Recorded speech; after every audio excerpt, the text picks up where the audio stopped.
ओम सूर्याय नमः। जय श्री सूर्य भगवान। हर सूर्यास्त हमारे जीवन से एक दिन कम कर देता है, लेकिन हर सूर्योदय हमें आशा भरा एक और दिन दे देता है। आज की कथा का नाम है धर्मराज युधिष्ठिर को सूर्य कृपानुभूति। धर्मपरायण पांडवों से उनके सभी प्रजाजन प्रसन्न थे। ब्राह्मणों की तो उन पर अत्यधिक कृपा थी। धर्मराज युधिष्ठिर ब्राह्मण एवं अतिथियों की सेवा में सदैव तत्पर रहते थे। पांडवों की विपत्ति के दिन आए।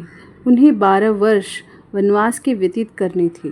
उस कष्टप्रद समय में ब्राह्मणों ने उनका साथ छोड़ना स्वीकार नहीं किया। वे भी उनके साथ हो लिए। धर्मराज उनके पोषण के लिए अत्यंत चिंतित हुए।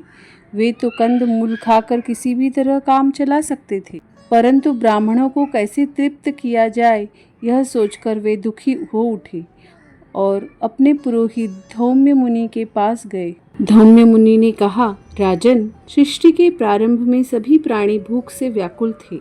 उस समय कृपालु भगवान सूर्य नारायण ने पिता की तरह सब प्राणियों पर दया करके जल बरसाया तथा अन्न एवं औषधियाँ उत्पन्न की थी। भगवान भास्कर ही पितृवत परम दयालु हैं। आप उनकी शरण में जाएं। महाराज युधिष्ठिर महर्षि धौम्य की आज्ञा शिरोधार्य कर सूर्य भगवान की आराधना में संलग्न हो गए।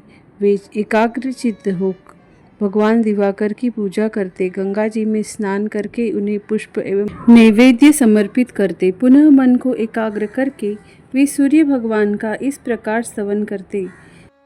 सूर्यदेव, आप संपूर्ण जगत के नेत्र तथा समस्त प्राणियों के आत्मा हैं।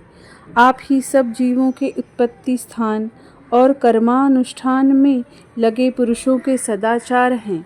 अन्नपते, मैं श्रद्धापूर्वक सबका आतिथ्य करने की इच्छा से अन्न प्राप्त करना चाहता हूँ। आप मुझे अन्न देने की दया करें। धर्मराज के नित्य स्तवन पूजन से भगवान सूर्य बहुत प्रसन्न हुए और एक दिन उनके सम्मुख प्रकट हो गए। उनके श्री अंग प्रज्वलित अग्नि के समान उद्भासित हो रहे थे। भगवान सूर्य के दर्शन कर युधिष्ठिर उनके चरणों में गिर पड़े। भगवान भास्कर ने कहा, धर्मराज, मैं तुमसे बहुत प्रसन्न हूँ। तुम्हारे वनवास की अवधि में तुम्हें अन्न का कोई कष्ट नहीं होगा। मेरी दी हुई यह बटलोई लो। इस पात्र में बने हुए भोजन जो भी पदार्थ होंगे वे सब जब तक द्रौपदी स्वयं भोजन न कर लेगी तब तक अक्षय रहेंगे। आज से 14वें वर्ष तुम अपना राज्य पुनः प्राप्त कर लोगे। इतना कहकर भगवान सूर्य अंतर्धान हो गए। धर्मराज युधिष्ठिर भगवान सूर्य की विलक्षण कृपा प्राप्त कर ब्राह्मण सेवा और अतिथि सत्कार के लिए सदैव निश्चिंत रहे। उन्हें अन्न का कष्ट कभी नहीं हुआ। सूर्याय नमः। ओम मित्राय नमः। ओम रवये नमः। ओम भानवे नमः। ओम खगाय नमः। ओम पुष्णे नमः। ओम हिरण्यगर्भाय नमः। ओम मारीचाय नमः। ओम आदित्याय नमः। ओम सावित्रे नमः। ओम अर्काय नमः।